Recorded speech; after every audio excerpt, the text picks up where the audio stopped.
Bienvenue, ça finit bien la semaine. C'est la première fois qu'on te reçoit ici. C'est la première fois de nous deux qu'on te rencontre. Il était temps, hein? C'est quand même incroyable, hein? Oui. Ça fait quand même 15 ans que je fais ce métier-là et on s'était jamais croisés. Il était temps. Fascinant, oui, je Mais pense que c'est oui. toujours un plaisir de rencontrer des nouvelles personnes. Ouais, mais bienvenue. merci. C'est partagé. Valérie, ça fait 15 ans que tu es animatrice. Tu viens de sortir ton deuxième livre, Postpartum, qui traite des hauts et des bas du 4e trimestre suite à l'accouchement. Toi, suite à l'accouchement de ta fille Lucie, qui a aujourd'hui 2 ans et demi, si je ne me trompe pas, tu l'as dit, tu as vécu de l'anxiété, tu as eu des idées noires, mais tu as replongé dans cet état-là pour écrire le livre. Comment ça a été? Ça a dû être difficile? Ça a été beaucoup plus difficile que ce que j'anticipais. On dirait que c'était tellement important pour moi de parler de ce que j'avais vécu et des difficultés parce qu'on dirait que dans le discours public, tu sais, la parentalité puis surtout la maternité, donner naissance, c'est supposé être l'expérience la plus incroyable de ton existence. Puis là, moi, je vivais pas ça. Je me sentais seule. J'étais bien trop honteuse pour en parler. Je n'étais pas capable. Puis quand finalement j'en parlais, je réalisais que j'étais vraiment pas toute seule à pas vivre ça d'une manière hyper épanouie. Fait que je me suis dit, OK, il faut absolument que j'en parle. Je vais le faire sous la forme d'un livre. Puis là, j'ai fait les entrevues. Ça allait bien parce que tu discutes puis tu réalises encore plus que t'es vraiment pas isolé. Puis là, tu arrives tout seul chez vous pour l'écrire.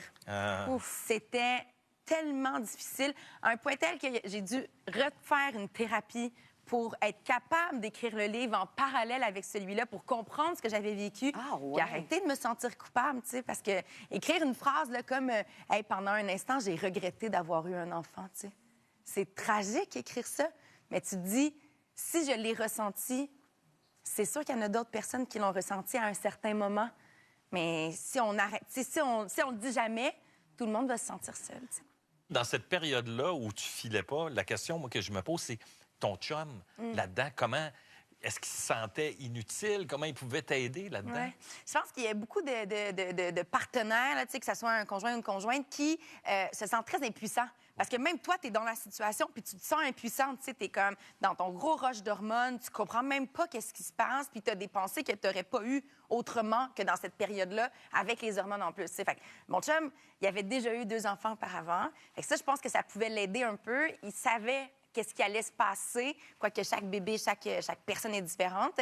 Mais il essayait de faire le mieux qu'il pouvait. Là. Tu sais, je veux dire, quand ta blonde, elle sort de la salle de bain en pleurs, qu'elle tremble, que, tu sais, je faisais des crises d'anxiété, j'avais jamais fait ça de ma vie. J'avais aucune idée de ce qui se passait. Fait que là, il essayait de m'aider du mieux qu'il pouvait, jusqu'à ce qu'à un moment donné, après quelques semaines, il me dise, OK, là, on a tout essayé à 2. Il faut clairement qu'il y ait quelqu'un d'autre qui rentre dans l'équation. Puis tu dis même dans le livre qu'il y a un moment, clairement, ton chum t'a vu, tu étais en train d'accoucher, puis c'est là que ça s'est passé, là. Ça, c'est très particulier, là, parce que il y a un balado qui est lancé en même temps que le livre, parce que je voulais comme pousser ma réflexion plus loin. Le balado s'appelle « Postpartum » comme le livre.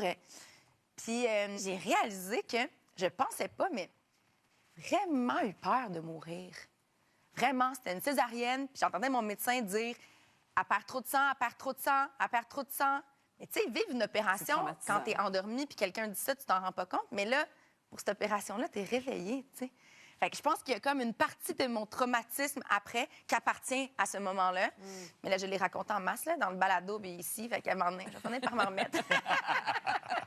Tu as commencé en 2007 et je me souviens quand tu as remporté le concours VJ recherché à Musique Plus.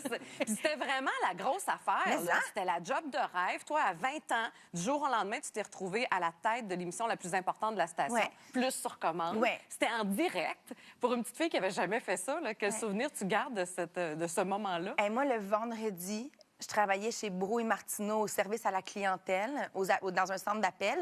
Puis je gérais des gens qui recevaient une table avec une scratch dessus, puis ils voulaient la retourner. Puis le lundi, j'étais en direct à Musique Plus, puis je recevais, genre, les plus grands artistes musicaux. C'est une expérience qui est difficile à décrire parce que c'était irréaliste complètement. Je comprends. Mais c'était mon plus grand rêve. Moi, tu sais, ma mère, on en reparle encore en fin de semaine, j'ai des cassettes chez nous, là, j'ai 2-3 ans, puis je chante dans une brosse. Puis, tu sais, je veux dire, le classique. Déjà sur la brosse à 2-3 ans. Exact!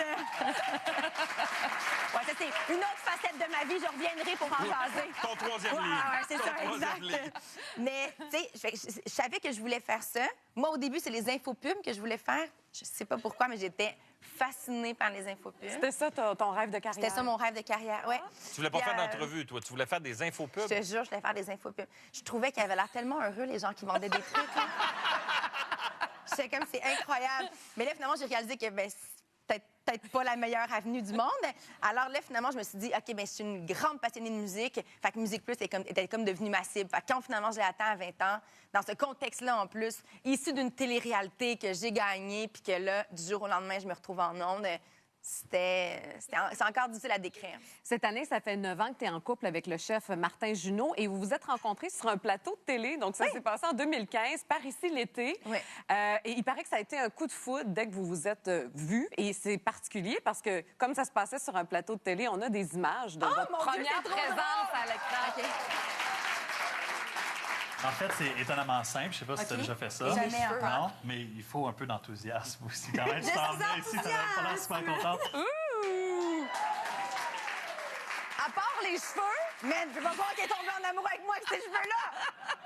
mais moi, je trouve qu'il y a quelque chose qui se passe dans tes yeux. Je ne sais pas si vous avez remarqué. On va le regarder encore. Portez attention à mais ses même yeux. lui, même Martin. Lui aussi, oui. OK, attendez, je vais vous raconter quelque chose après. Regardez bien. Il faut un peu d'enthousiasme aussi quand même. Tu t'en venais ici, tu n'avais pas l'air...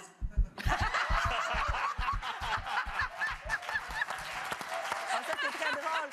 Mais sais-tu qu'est-ce qui est bouleversant quand même dans cette histoire-là? C'est que moi, ça faisait 4 ans que j'étais en couple avec quelqu'un d'autre. Je fais ce plateau de tournage-là. Moi, j'ai aucune idée c'est qui Martin Junot. Aucune idée. C'est un chef médiatisé, mais moi, je cuisine pas tant. J'ai aucune idée. Puis je me rappelle même en réunion de production, il disait, fait que le premier chef qu'on va recevoir, c'est Martin Junot. J'étais comme, hein? Qui? Qui, ça? Martin Junot. Vous voulez pas que ça marche, ce show-là? Pourquoi on n'a pas Ricardo ou quelque chose de bubbly, de le fun? T'es comme, non, ça va bien aller. Bon, OK, parfait. Finalement, je me fais maquiller et rampe. Là, je fais, oh mon Dieu, mais c'est qui cet humain-là? Et là, on arrive sur le plateau. Je comprends que c'est le chef. Puis là, ça clique vraiment. Puis là, je le sens. Puis je me dis, oh, je suis vraiment dans la crotte. Là, ça va pas bien, mon affaire. Là. Puis finalement, on se parle. Puis là, je fais, OK, bon, ben, je vais aller vers cette relation-là. Puis je me rappelle, je parle à ma mère. Puis je dis, viens à la maison, faut que je te parle de quelque chose. On s'installe sur le balcon. Là. Moi, je débouche une bouteille de vin. Je sors un verre. Puis là, j'écoute. Elle me dit, t'as rencontré quelqu'un d'autre? Je fais, oui, c'est Martin Junot. Oh!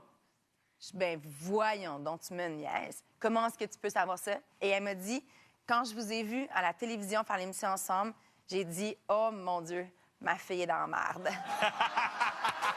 a vu les petits cœurs! C'est fou, hein? Aïe, aïe, aïe, elle te connaît bien. Encore à ce jour, ça fait 9 ans qu'on en parle de cette histoire-là de ma mère qui avait dit ça, j'en revenais pas. Wow! Ah ouais, de là, tu sais, les enfants qui sont toujours connectés aux parents, là, que les parents qui savent qu'est-ce qui se passe, même si tu le dis pas, là, elles le sentaient. Valérie, merci beaucoup d'être venue nous voir. Il était temps qu'on se rencontre, vraiment.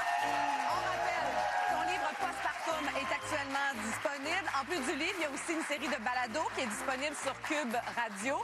On peut aussi t'entendre, évidemment, au micro de Debout les comiques tous les matins de semaine à C'est quoi? Il est tard pour toi ce soir. Je vais aller me coucher. Merci d'avoir veillé. Valérie Roberts, mesdames et messieurs.